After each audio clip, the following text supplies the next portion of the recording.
कक्षा 12 दो ध्रुवीयता कांड अध्याय 2 प्रथम बुक विश्व में राजनीति। इसके अंतर्गत हम लोग आज पढ़ेंगे कि दो ध्रुवीयता का अंत किस प्रकार से हुआ।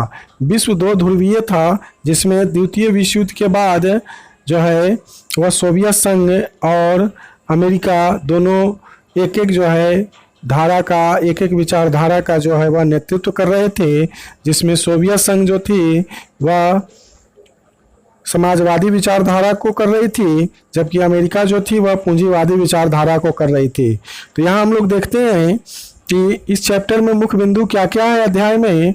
तो सोवियत प्रणाली क्या थी, सोवियत प्रणाली की विशेषताएं क्या है, सोवियत प्रणाली और शीत युद्ध यानी कि सोवियत प्रणाली के साथ शीत युद्ध का संबंध कैसा रहा, सोवियत संघ का विघटन, उसके साथ साथ सोवियत संघ के विघटन के परिणाम क्या हुए और इसके कारण क्या थे। तो सोवियत संघ के विघटन, सोवियत संघ के परिणाम और शॉक थेरेपी।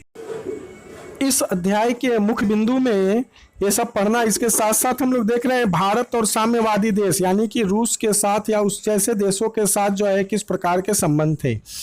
अब एक नज़र में हम लोग देखते हैं इस पाठ में कि सोवियत संघ के साथ क्या क्या इस पाठ में बताया गया है सोवियत संघ के बारे में। तो इस पाठ में हम लोग देख रहे हैं सोवियत संघ के बारे में बताया गया कि किस तरह से सोवियत संघ अस्तित्व में आया। तो हम लोग जानते हैं कि सोवियत संघ बोल्शेविक क्रांति के अंतर्गत जो है 1917 में लेनिन की क्रांति जिसे के नाम से जानते हैं उसके अंतर्गत ये आया था। इसने अपना विकास किया और अंत में उसने किस तरह से शीत युद्ध की वजह से विघटन का उसे सामना करना पड़ा। तो सोवियत संघ जो है 1917 ईस्वी में बना, साम्यवादी विचारधारा से प्रेरित था। यह द्वितीय विश्व युद्ध में विजयी गुट में यह शामिल था। द्वितीय विश्व युद्ध के बाद महाशक्ति बना यानी कि विश्व में एक बहुत शक्तिशाली देश के रूप में उभरा। अमेरिका से होड़ शुरू हुई, प्रतियोगिता शुरू हुई। विचारधारा के अंतर्गत सोवियत व्यवस्था का बिगड़ना प्रारंभ हुआ बाद में शीत युद्ध के दौरान, और सोवियत संघ का अंततः 1990-91 में विघटन हो गया। अंततः शॉक थेरेपी जैसी घटना भी आई इसके साथ। तो शॉक थेरेपी क्या है इसका हम लोग विस्तार से इसमें चर्चा करेंगे। अब देखते हैं हम लोग कि सोवियत प्रणाली क्या थी। तो सोवियत प्रणाली क्या थी ये हम लोग देख सकते हैं कि सोवियत प्रणाली के अंतर्गत हम लोग देख सकते हैं रूस में हुई 1917 की समाजवादी क्रांति के बाद समाजवादी सोवियत गणराज्य का निर्माण हुआ था, जिसका उद्देश्य एक समतामूलक समाज की स्थापना करना था, जिसमें पूंजीवाद और निजी संपत्ति का अंत करके समानता पर आधारित समाज की रचना करना था। यानी कि एक ऐसी व्यवस्था बनानी थी समाज में जिसमें निजी संपत्ति का अंत कर देना था और समाज समतामूलक समाज यानी कि समाज में सभी वर्गों का जो है समान अधिकार मिले, ऐसी व्यवस्था लागू करनी थी। और ऐसी व्यवस्था को ही सोवियत प्रणाली कहा गया।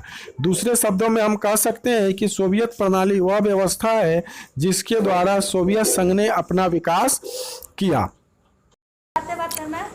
अब देखते हैं सोवियत प्रणाली की जो है क्या विशेषता थी। सोवियत प्रणाली एक नज़र में, तो सोवियत प्रणाली के बारे में देख रहे हैं कि सोवियत प्रणाली समाजवाद पर आधारित थी, जहां सभी आर्थिक निर्णय संपूर्ण समाज को ध्यान में रखते हुए सरकार द्वारा लिए जाते थे। यानी कि सोवियत प्रणाली के अंतर्गत यह व्यवस्था थी जिसमें सभी आर्थिक निर्णय जो है समाज को ध्यान में रखकर किया जाता था। उसके बाद में है सोवियत प्रणाली में नियोजित अर्थव्यवस्था थी, अर्थात नियोजन में था यानी कि सभी लोगों के लिए कुछ न कुछ जो है सरकार के द्वारा व्यवस्था होती थी। इसका अंतर्गत हम लोग देख सकते हैं कि वर्तमान में उपलब्ध संसाधनों को ध्यान में रखते हुए भविष्य के लिए योजना बनाने से है। यानी कि जो है संसाधनों का इस प्रकार से उपयोग किया जाए कि आने वाले पीढ़ी के लिए भी जो है वह संसाधन बचा हुआ रहे। तो इस प्रकार से हम लोग देख सकते हैं कि किस प्रकार से सोवियत प्रणाली की अर्थव्यवस्था थी। तीसरा है हम लोगों का पॉइंट उसमें न्यूनतम जीवन स्तर की सुविधा।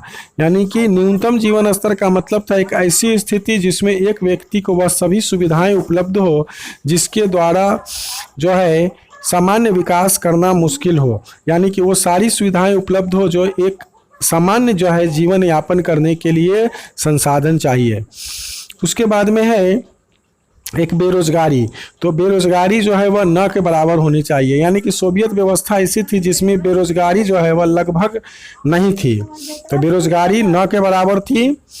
उन्नत संचार प्रणाली, संचार प्रणाली जो है वह उन्नत थी। तो संचार प्रणाली जो है वह उन्नत संचार प्रणाली थी, यानी कि बहुत अच्छा संचार प्रणाली था। मिल्कियत पर का जो है वह मालिकाना हक या मिल्कियत पर अधिकार जो था वह राज्य का था, निजी संपत्ति जैसा कोई अधिकार नहीं था। भूमि और अन्य उत्पादक संपदाओं पर भी राज्य का नियंत्रण होता था। उपभोक्ता उद्योग बहुत उन्नत थी, एक छोटी सी पिन से लेकर कार जैसी बड़ी वस्तुओं का भी उत्पादन वहाँ आसानी से होता था। ऊर्जा संसाधनों का विशाल भंडार था वहाँ पे। सोवियत संघ के पास सभी प्रमुख ऊर्जा संसाधन थे, जैसे खनिज तेल, लोहा आदि प्रचुर मात्रा में वहाँ उपलब्ध थे। तो इस प्रकार से हम कह सकते हैं कि सोवियत संघ के अंतर्गत जो है उसे विकास के लिए, समाजवादी विचारधारा के लिए सब कुछ वहाँ उपलब्ध था।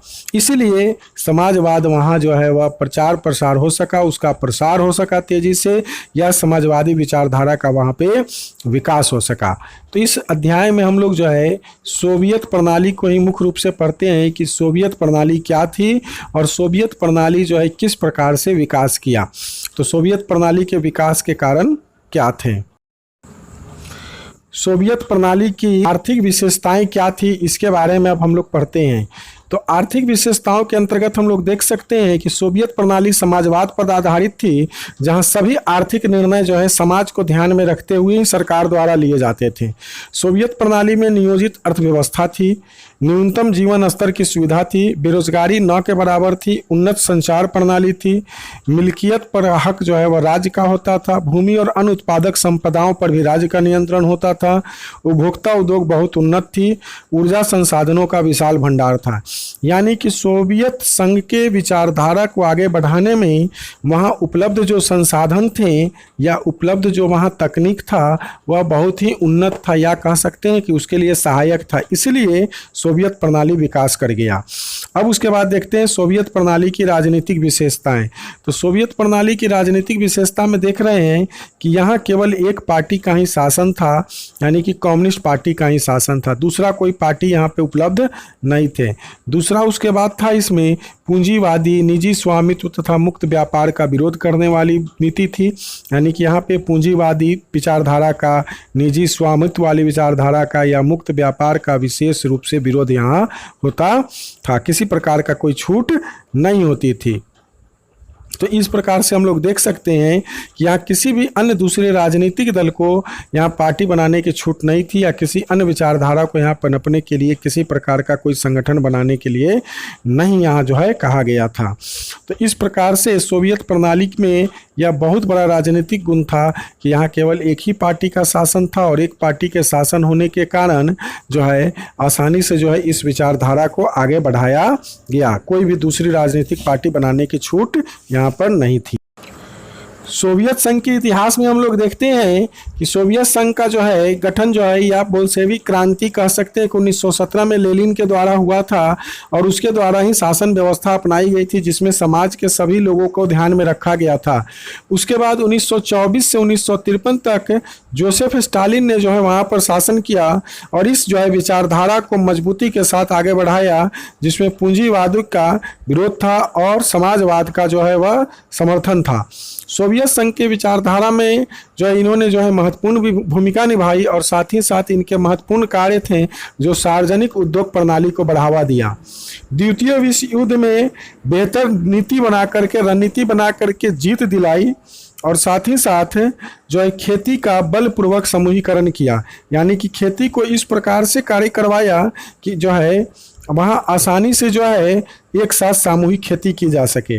उसके बाद सोवियत संघ के दूसरे नेता रहे निकिता क्रुश्चेव।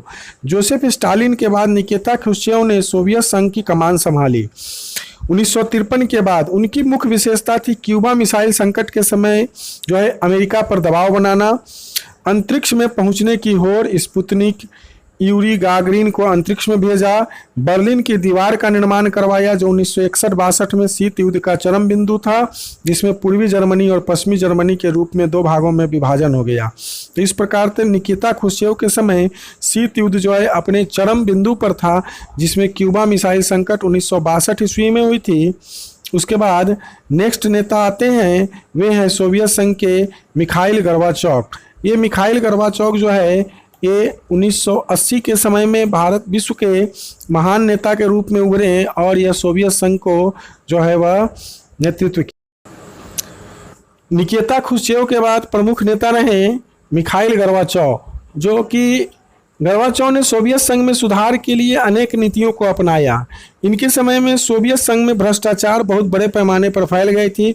सोवियत संघ की विचारधारा जो है विश्व में जो है वह फेलुअर होने लगे थे, यानी कि विश्व में वह आगे नहीं बढ़ पा रही थी। सोवियत संघ की अपनी जो है विचारधारा जो है वह चरमरा गई थी, आर्थिक स्थिति उसकी खराब हो गई थी, रूबल का जो है मूल्य जो है बहुत ही गिर गया था, जिसके कारण रूस की अर्थव्यवस्था पर बहुत भारी प्रभाव पड़ा था, क्योंकि उस समय जो है अंतरिक्ष पर बहुत ज़्यादा खर्च किए गए थे। अमेरिका से होड़ के कारण जो है हथियारों का अधिक जखीरा खड़ा करने के कारण भी उसे ज़्यादा खर्च करना पड़ा था। अपने पक्ष में लाए गए अनेक देशों के साथ जो है आर्थिक सहायता करने के कारण भी जो है इसे नुकसान उठाना पड़ा था। तो इसके लिए दो नीति लाई थी, ग्लासनोस्त जिसे खुलापन की नीति कहते हैं, और दूसरा था पेरेस्ट्रोइका पुनर्संरचना, जिसके अंतर्गत जो है उन्होंने सोवियत संघ में शांति स्थापित करना था, फिर से विकास की पटरी पर लाना था, लोकतंत्र को बढ़ावा दिया, अफगानिस्तान और पूर्वी यूरोप से सेना को वापस बुलाया, जर्मनी के एकीकरण में सहायता की। आर्थिक सुधार के अंतर्गत हथियारों की होड़ पर जो है रोक लगाई, आर्थिक विकास को बढ़ावा देने का प्रयास किया और निजीकरण को भी बढ़ावा दिया, ताकि जो है सोवियत संघ के विघटन को रोका जा सके, सोवियत संघ के विकास में बाधा न हो, इस प्रणाली को बचाया जा सके। लेकिन इन सब के बावजूद भी सोवियत संघ पर शीत युद्ध का प्रभाव पड़ा और इसके कारण सोवियत संघ का विघटन हो गया, जिसे गोर्बाचोव की नीति भी जो है ग्लासनोस्त या फिर पेरेस्ट्रोइका जो है वह नहीं बचा सकी और सोवियत संघ का जो है वह विघटन अंततः 1990-91 में शुरू हो गया और अंततः यह विघटन हो भी गया। अब देखते हैं सोवियत संघ पर शीत युद्ध का प्रभाव, यानी कि विघटन के क्या क्या कारण हुए। तो सोवियत संघ की विचारधारा जो है सोवियत संघ के लोगों की आकांक्षाओं को पूरा नहीं कर पाया। उन्हें जो है अमेरिका के साथ जो है प्रतियोगिता में जो है वह आगे नहीं बढ़ा पाया, अमेरिका से पिछड़ गया, जिसके कारण जो है लोगों में जो है वह असंतोष की भावना फैल गई। नौकरशाही का शिकंजा कस गया, जिसके कारण जो है वहाँ भ्रष्टाचार उत्पन्न हो गए, अमीरों और गरीबों के बीच की खाई बढ़ गई, समतामूलक समाज का जो विकास हो रहा था वह विकास जो है कहीं किताबों में ही रह गए या फिर नीतियों में ही रह गए, सामाजिक संरचना में वह देखने को नहीं मिला ज़मीन पर। कम्युनिस्ट पार्टी का दबदबा बना हुआ रहा, जिसके कारण लोगों को कुछ बोलने का अधिकार नहीं था।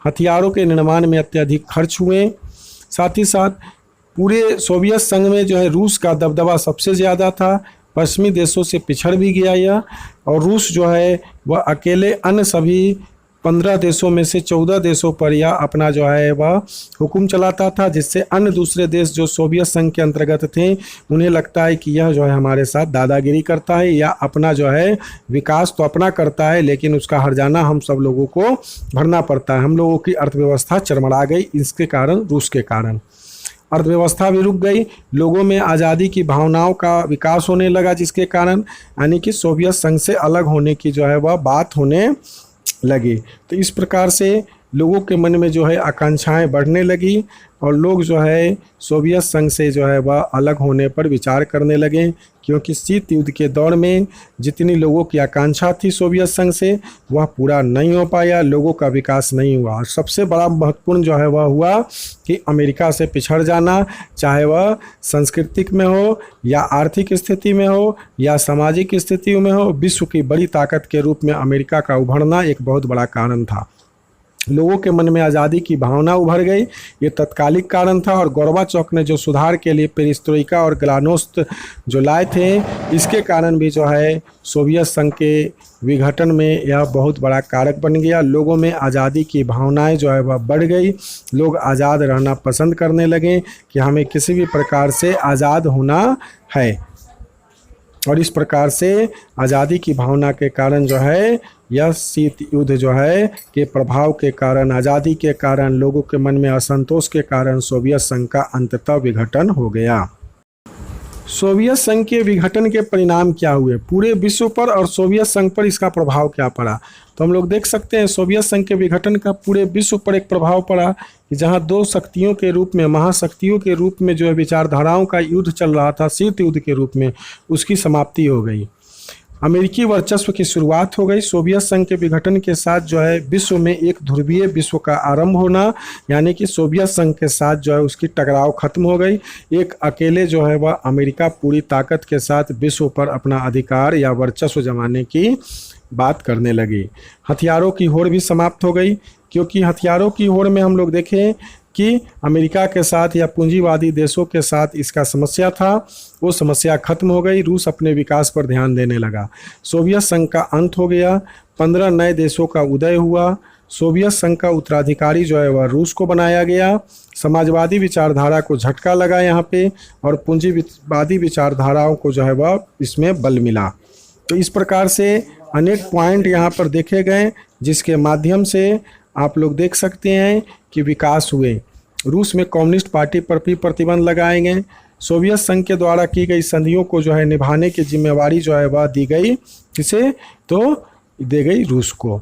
तो सोवियत संघ के आज़ाद देशों में लोकतंत्रवाद और पूंजीवाद को अपनाया। रूस में कम्युनिस्ट पार्टी पर प्रतिबंध लग गए, और इस प्रकार से सोवियत संघ के जो है विघटन के परिणाम जो है वह सबसे बड़ी विचारधारा जो थी उस पर झटका लगा, यानी कि समाजवादी विचारधारा जो है वह को बुरी तरह से नकार दिया गया। समाज जो है वह मिश्रित विचारधारा, जिसके अंतर्गत पूंजी आधारित विचारधारा को ही अपनाया। अब देखते हैं हम लोग शॉक थेरेपी क्या है। शॉक थेरेपी का अर्थ है आघात पहुंचाकर उपचार करना। 1991 में जब सोवियत संघ का विघटन हुआ तो नए देश जब बने तो पूंजीवादी व्यवस्था को स्थापित करने के लिए विश्व बैंक और अंतर्राष्ट्रीय मुद्रा कोष द्वारा शॉक थेरेपी का निर्माण किया गया। क्योंकि सोवियत संघ समाजवादी विचारधारा से बना था, इसलिए वहाँ पर सभी उद्योग धंधे सरकार के अधीन काम करते थे। अब सोवियत संघ के विघटन के बाद इन सभी देशों में पूंजीवादी व्यवस्था स्थापित की जानी थी। शॉक थेरेपी के द्वारा सभी सरकारी उद्योगों को निजी हाथों में सौंप देने का प्रावधान था, जिसमें औने पौने दामों में बहुत सारे उद्योग धंधों को बेच दिया गया। दूसरे शब्दों में कह सकते हैं गवर्नमेंट सेक्टर को प्राइवेट सेक्टर में बदलना ही शॉक थेरेपी था। अब शॉक थेरेपी के उद्देश्य क्या थे? राज्य में की संपदा का निजीकरण करना, मुक्त व्यापार को अपनाना, पश्चिमी देशों की अर्थव्यवस्था के साथ जो है जोड़ना, ताकि जो है विकास हो सके ठीक ढंग से देश का, और अपने विकास को आगे बढ़ा सकें। शॉक थेरेपी का क्या परिणाम हुआ? शॉक थेरेपी के कारण जो है पूरी अर्थव्यवस्था असफल हो गई। यह शॉक थेरेपी भी जो है पूरी तरह से असफल रहा। रूस का औद्योगिक घाटा पूरी तरह से चरमरा गया। रूसी मुद्रा रूबल में भारी गिरावट आई, जिसके कारण वहाँ भुखमरी और गरीबी जैसी समस्याएं उत्पन्न हो गई। समाज कल्याण की व्यवस्था की बर्बादी हो गई। बड़ी बड़ी कंपनियां भी उल्टे सीधे दामों पर, यानी कि पानी के भाव में बेच दिया गया। आर्थिक विषमता बड़े देशों के अमीरों और गरीबों के बीच के अंतर को बढ़ा दिया। खाद्यान्न संकट उत्पन्न हो गए। काला बाजारी को बढ़ावा मिला। इतिहास की सबसे बड़ी यह गराज सेल बन गई, जहां शॉक थेरेपी इतिहास की सबसे बड़ी गराज सेल कहा गया, क्योंकि बड़ी बड़ी कंपनियों को बहुत ही कम दाम पर, यानी कबाड़ के भाव में इसे बेच दिया गया था। इसलिए इसे जो है वह कहा गया कि कबाड़ हो गया, गराज सेल हो गया, यानी कि शॉक थेरेपी जो है वह पूरी तरह से असफल रहा, और इसके कारण सोवियत संघ पूरी तरह से उसकी आर्थिक स्थिति या आर्थिक ढांचा जो है वह पूरी तरह से चरमरा गया। यहाँ हम लोग देख सकते हैं कि शॉक थेरेपी के कारण जो है सोवियत संघ की दुर्दशा हो गई। सोवियत संघ जो है विश्व में जो एक महाशक्ति के रूप में था, वह महाशक्ति जो है उसका दबदबा जो है खत्म हो गया, और रूस भी अंततः जो है वह पूंजीवादी विचारधारा को ही अपना लिया। इसके बाद देखते हैं कि ऐसा क्यों हुआ। तो ऐसा इसलिए हुआ क्योंकि इस सेल में भाग लेने के लिए सभी नागरिकों को अधिकार पत्र दिए गए थे, यानी कि जो गराज सेल हुए जिसमें कम दामों में बेचे गए कंपनियों को, तो यह अधिकार पत्र उन नागरिकों द्वारा कालाबाजारियों को बेच दिए गए, क्योंकि उनके पास पैसे की ज़रूरत थी, और साथ ही साथ वो इस स्थिति में नहीं थे कि वह खुद ही इस सेल में भाग ले सके, यानी कि उनके पास इतना पैसा ही नहीं था कि वो भाग ले सकें। तो लालच में वह जो है औने पौने दामों में वह अधिकार पत्र को कालाबाजारियों के हाथों में बेच दिए, और इस तरह से यह इतिहास का सबसे बड़ा गराज सेल बन गया। अब हम लोग नेक्स्ट टॉपिक देखते हैं, साम्यवादी देश और भारत, यानी कि साम्यवादियों के साथ भारत का क्या संबंध रहा। तो भारत और साम्यवादी देशों के संबंध जो है वह जो है शुरू से ही अच्छे रहे हैं। रूस शुरू से ही भारत की मदद करता आया है और आज भी जो है वह कहीं ना कहीं उसकी सहायता करता है। दोनों का सपना बहुध्रुवीय विश्व का था, जबकि अमेरिका जो है वह एक छत्र राज करने की बात सोचता है। दोनों देश ही लोकतंत्र में विश्वास रखते हैं। 2001 में भारत और रूस के बीच 80 द्विपक्षीय समझौते हुए थे। भारत रूसी हथियारों का सबसे बड़ा खरीदार है, यानी कि रूस के हथियारों को खरीदता है, यानी कि रूस की अर्थव्यवस्था में भारत जो है बहुत बड़ा योगदान देता है। भारत में रूस से तेल का आयात करता है। वैज्ञानिक योजनाओं में रूस की मदद मिलता है। कश्मीर मुद्दे पर भी रूस का भारत को हमेशा समर्थन मिलती है। तो इस प्रकार से साम्यवादी देश जो है सोवियत संघ या रूस कह सकते हैं, उसके साथ भारत के संबंध जो है अच्छे रहे हैं। भारत का समर्थन वह किया है अनेक मुद्दों पर और भारत को समय समय पर सहायता भी पहुंचाई है, ताकि उसका जो है विकास हो सके या वह मुख्य पटरी में ला सके, धारा की मुख्य धारा में आ सके। इस प्रकार से समाजवादी विचारधारा के साथ जो है भारत का संबंध हमेशा बेहतर रहा है और सोवियत संघ तो हमेशा जो है भारत के साथ ही खड़ा रहा। हम लोग सभी बिंदुओं पर अच्छे तरह से चर्चा किए हैं। आप लोगों को यदि अच्छा लगा होगा तो कमेंट्स करें, लाइक करें, शेयर करें और सब्सक्राइब करें। Thanks for watching video.